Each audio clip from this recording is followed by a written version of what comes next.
J'ai expérimenté pas mal de médiums pendant plusieurs années et j'ai eu besoin à un moment de revenir vers le dessin. C'est qu'il y a quelque chose de très simple, d'évident et en même temps d'extrêmement riche. Je pense que j'ai de quoi m'occuper toute une vie avec le dessin. Les dessins, il y a une forme de simplicité, d'accessibilité aussi bien dans les outils, les supports, mais aussi l'histoire qui pour moi est beaucoup moins intimidant que la peinture par exemple. J'ai été graphiste pendant plusieurs années et j'ai vraiment eu besoin de revenir à une pratique manuelle.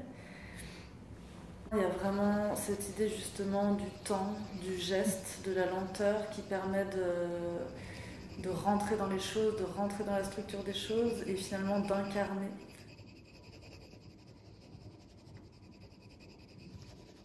Les outils que j'utilise souvent, donc c'est beaucoup le graphite, la carte à gratter. Donc la carte à gratter, c'est une forme de gravure, mais que je dirais directe, c'est-à-dire que je gratte en fait une surface noire avec un scalpel pour révéler le blanc. Je travaille aussi plus récemment avec des crayons de couleur.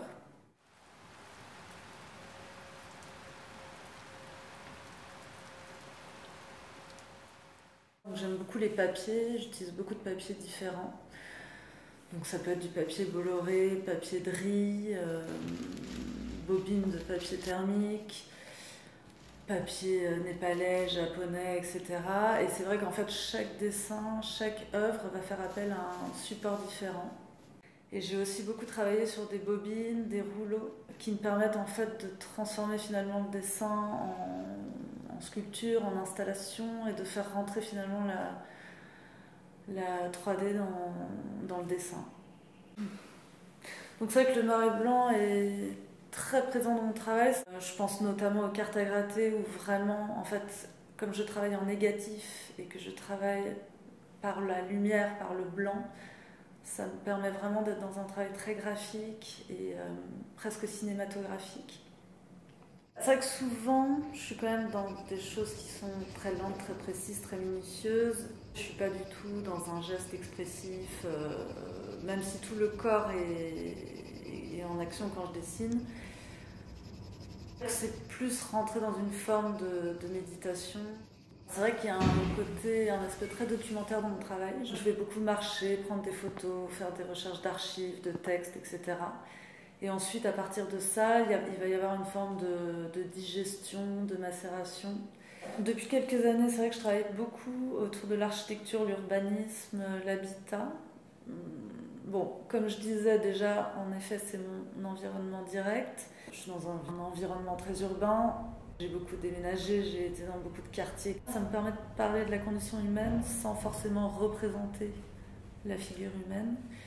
Nos modes de vie, la manière dont on vit ensemble, dont on s'entoure, dont on s'entasse aussi.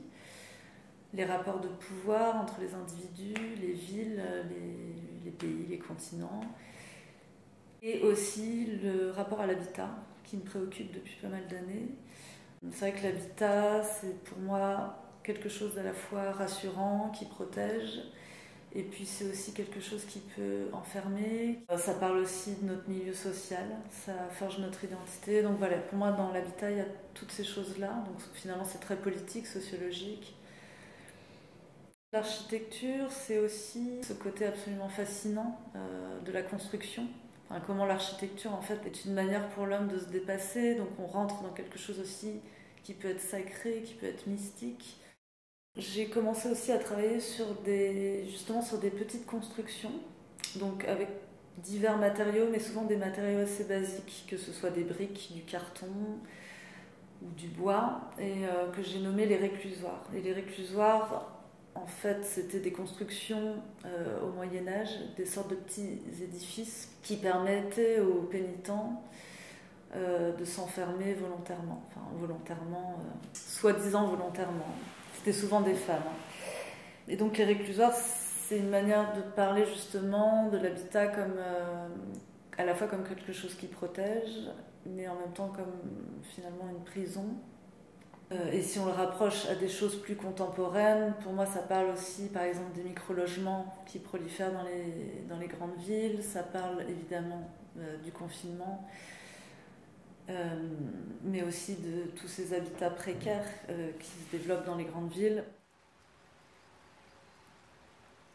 Donc voilà, et puis parfois des formes d'enfermement plus technologiques, je pense au hikikomori par exemple au Japon, donc des choses qui passent aussi par les réseaux sociaux. Il y a toujours l'ambiguïté entre vraiment la fascination et la beauté de certaines constructions et puis la violence aussi. Donc l'exposition Curtain Walls que je présente à la Michels-Koyens Galerie part de l'idée de chantier. Donc curtain walls, mur rideau en français, en fait c'est un terme technique utilisé en architecture pour désigner une façade ou un mur qui n'est pas porteur et donc qui ne participe pas à la stabilité de l'édifice. Le point de départ, c'est vraiment une expérience à Liège, où j'étais en résidence artistique au Ravi et où j'étais véritablement cernée par les chantiers. Donc il y avait le chantier du tram qui était partout dans la ville, le train et le bâtiment du Créam.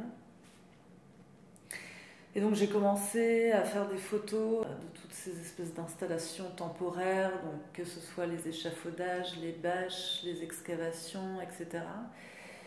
Et à partir de ça, j'ai commencé à faire une série de dessins sur papier journal, au graphite et au crayon orange, parce que j'avais besoin de retrouver cette couleur orange en fait de la signalisation. À partir de ça, j'ai commencé vraiment à m'intéresser à cette idée de ville en construction permanente et à un rapprochement finalement presque à un organisme vivant. Et donc j'ai commencé vraiment à me perdre dans les plis et à rentrer dans une forme d'abstraction pure. J'arrive même plus à voir ce que je fais et finalement le drapé se révèle une fois qu'on prend vraiment du recul par rapport au dessin.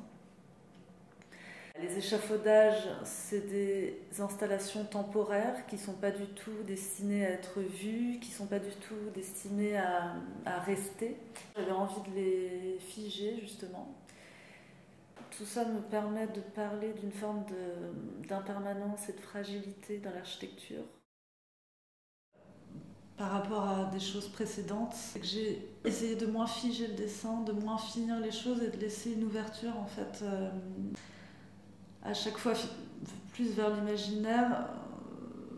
J'essaie d'accepter aussi davantage l'accident, l'imperfection, la non-finitude. Enfin voilà, j'essaie vraiment d'aller vers ça. L'idée de simplifier les choses, de résumer, d'aller à l'essentiel.